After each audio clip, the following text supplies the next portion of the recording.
Our news hour continues. Kenyans living in the United Kingdom know too well what it means to live in a country that once colonized them.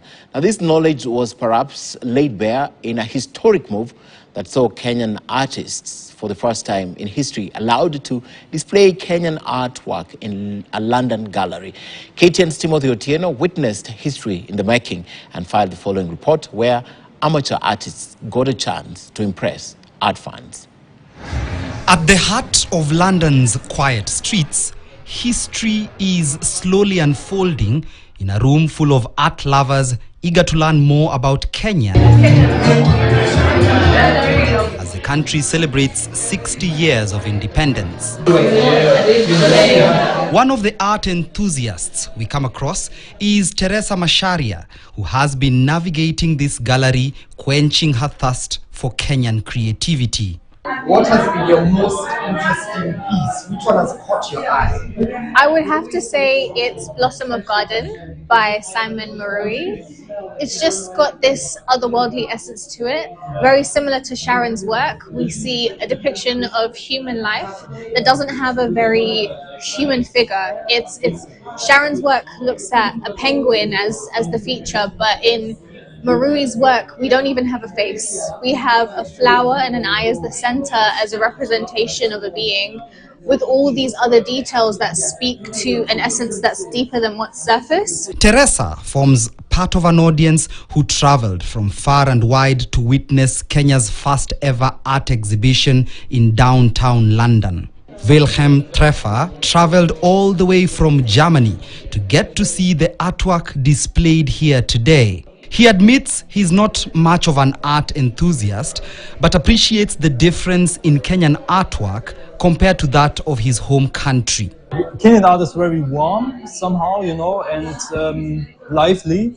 And somehow it's like almost that the way Kenyan artists paint reflects a little bit how Kenya is as a country. So that's very interesting for me to see, you know. And also German people, they are like, I think we are a little like abstract, and so the German art is also more abstract in that way.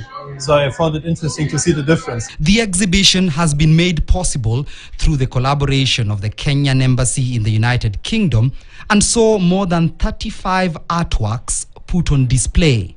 The art has been composed by 30 different artists, all of whom are having their first piece exhibited in a foreign country for the very first time. In the context of Kenya at 60, this is one of the flagship events we, the London Mission, are carrying forward with government departments to be able to show what it is as Kenyans we have done over this period.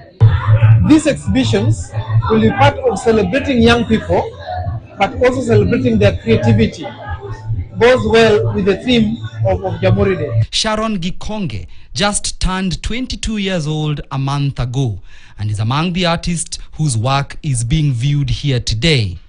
She considers herself a wildlife conceptual artist and believes more of such exhibitions need to be set up if Kenyan art is to scale higher heights. I think this very moment is very pivotal to my art career because in Kenya, it might be a bit limited, the exposure that our artwork gets, but having my work in London, which is a city that hails the greatest artists and exhibitions, I feel very honored to be given the chance to show my work to millions of people who are going to be here with us today. It is also a privilege to see that we are exporting our skills, and for the young upcoming artists from the slums, you know, bringing them to United Kingdom, you know, to display their work and also sell and tap, you know, from the international community. What's it like seeing Kenyan art in the UK? It's awesome. Yeah, no, it's fantastic. I mean, I follow African art in the UK quite closely, and like I said, I'm looking for a couple of fairly large projects. I've been pretty systematic about it. London serves as a global hub for contemporary art, and this fusion of Kenyan artistic traditions with London's cosmopolitan atmosphere is likely going to create a fascinating intersection of cultures, even as the country celebrates 60 years of self-rule. Timothy Otieno, KTN News, in London, the United Kingdom.